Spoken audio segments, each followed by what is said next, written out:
میرا نام محمد خالد اتاری ہے۔ میرا سوال باپا جان کی بارگاہ میں یہ ہے کہ اگر جھنڈے پر نقش نالین پاک یا کوئی لکھائی وغیرہ ہو تو اس کو کیا گھر پہ لگا سکتے ہیں؟ جھنڈے پر نقش نالے پاک یا کوئی سی تحریر جیسے جشن ولادت مبارک، عید میلاد النبی مبارک صلی اللہ تعالیٰ علیہ وسلم وغیرہ لکھتے ہیں آج کل، سبز گنبد شریف بناتے ہیں، جائز تو ہے یہ، ایسا جھنڈا لگانا، لہرانا، جلوس میں لے کر نکلنا، یہ جائز ہے، مگر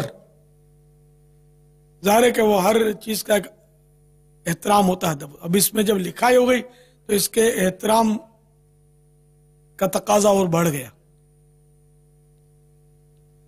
تو گھروں پر لگانے میں ایسی جگہ لگایا جائے کہ جیسے گھر کے اندر لگایا تب تو سمجھ میں آتا ہے، باہر لگانے میں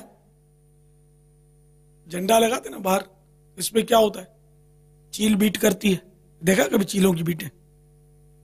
اس کس نے دیکھی ہے؟ یہ جھنڈوں میں چیل اڑتی ہے نا، اس کی بیٹ اڑتی ہے، میں نے تو بہت دیکھی ہے، سبز جھنڈے پر چیل کی بیٹ دیکھی ہے نا۔ اب اس پہ گنبد خضرا بنا ہوا ہو، نالے پاک بنا ہوا ہو، عید میلاد النبی صلی اللہ علیہ وسلم لکھا ہوا ہو، اور نعوذ باللہ یہ چیز آپ دیکھیں تو کیا آپ کو مزہ آئے گا؟ اور اتنے میں سمجھ جاؤ کہ کیا کرنا چاہیے آپ کو۔ میں برسوں ہو گئے، پہلے میں نے بھی نالے پاک کے جھنڈے لگائے ہیں، اور پھر میرا ذہن بنا، میں تو پریشان ہو گیا، یار یہ کیا، یہ مطلب مسائل، پھر اتارتے نہیں تو پھر ہوا دھوپ سے وہ پھر چیتھڑے لیرے ہو جاتا ہے، پرچم جو ظاہر ہے کہ پھٹ جاتا ہے، پھر اس کی ٹکڑے اڑتے ہیں پیس ہوا میں، تو نالے پاک بنا ہوا ہے اس پہ یا یہ لکھا ہوا ہے، تحریر ہے، تو یہ مزہ نہیں آتا۔ تو اس پر میں نے وہ بغیر نالے پاک کے جھنڈے کی مہم چلائی، مکتبۃ المدینہ نے میرے ساتھ تعاون کیا اور انہوں نے نالے پاک والے جھنڈے بیچنا بند کیے، اور اب الحمدللہ کئی سال سے مکتبۃ المدینہ صرف سادے جھنڈے بیچتا ہے، بھلے لوگ بیچتے ہیں مانتے نہیں ہیں، وہ پیسہ چاہیے، بھلے کوئی بیٹ کرے کچھ بھی کرے، ہوتا ہے۔ پھر یہ کہ بعض اوقات ہوا چلتی ہے تو وہ جھنڈا شریف جو ہے وہ ڈنڈے سے نکل کر فضاؤں میں بکھر جاتا ہے، پھر کہاں گرتا ہے جا کر۔ ابھی آپ کے اس پہ بنا ہوا ہو، یوں کر رہے ہیں، یہاں تک تو صحیح ہے، سمجھ میں آتا ہے، لیکن پھر کیا ہوگا، آپ کو تھوڑی سستی چڑھے گی، ہاتھ تھکے گا، نیند چڑھے، پھر یوں رکھیں گے تو یوں ہاتھ تھکے گا، یوں کریں گے پھر وہ جھکے گا، پھر جب ہوش آئے گا تو پتا چلا آپ کے وہ گھٹنے کے نیچے دبا ہوا ہے، ایسا ہوتا ہے نا۔ اب جب آپ گھٹنے کے نیچے نکالو گے، وہ جشن ولادت، جشن میلاد النبی صلی اللہ علیہ وسلم یا نالے پاک یا گنبد خضرا، سبز گنبد آقا کا روزہ بنا ہوا ہے، پھر گھٹنے کے پاس نکالو ادھر کیکی کر کے ہنسو گے کیا؟ نا موڈ تھوڑا جھٹکا کھائے گا نا دل کے، ارے استغفر اللہ، یہ کیا ہو گیا؟ تو اپنے ایسا کریں ہی کائے کو، شروع سے احتیاط کریں۔ تو یہ احتیاط کا ہی مطلب میں ذہن رہتا ہوں کہ یار صرف سبز جھنڈے میں کیا کمی کیا، یہ بتائیے۔ سبز جھنڈا اچھا نہیں لگتا؟ کیسا اچھا لگتا ہے؟ الحمدللہ، نالے پاک لگاؤ، فریم بنا کے گھر میں لگاؤ، کیا منع کرتا؟ بہت لگاؤ، گھر میں ہر کمرے میں لگائیں نالے پاک، برکت ہی برکت ہے، الحمدللہ۔ جہاں اس کا مقام ہے وہاں لگائیں اس کو، جھنڈے میں سمجھ میں آتا نہیں ہے، بے ادبی کے تعلق سے، کہ لگانا بے ادبی نہیں ہے جھنڈے میں، لیکن اس کی بے ادبیاں ہوتی رہتی ہیں، پھر یہ آنکھوں دیکھے تماشے، طرح طرح کے عید میلاد النبی کے جلوس میں بیز لگاتے ہیں، اسٹیکر، لوگ اس طرح بیز اسٹیکر بھی لگاتے ہیں، اسٹیکر لگاتے ہیں، وہ اسٹیکر جو ہے وہ زمین پر تشریف فرما ہوتے ہیں، پھر بہت مطلب بے ادبیاں ہوتی ہیں، درود و سلام لکھا ہوتا ہے، اور عید میلاد النبی مبارک لکھا ہوتا ہے صلی اللہ علیہ وسلم، اس میں لکھا ہوتا ہے، وہ زمین پر آپ کو اٹھانا بھی، شاید اٹھانے کا بھی موقع ملا ہوا، پھر اٹھائے آپ نے، اس طرح کے وہ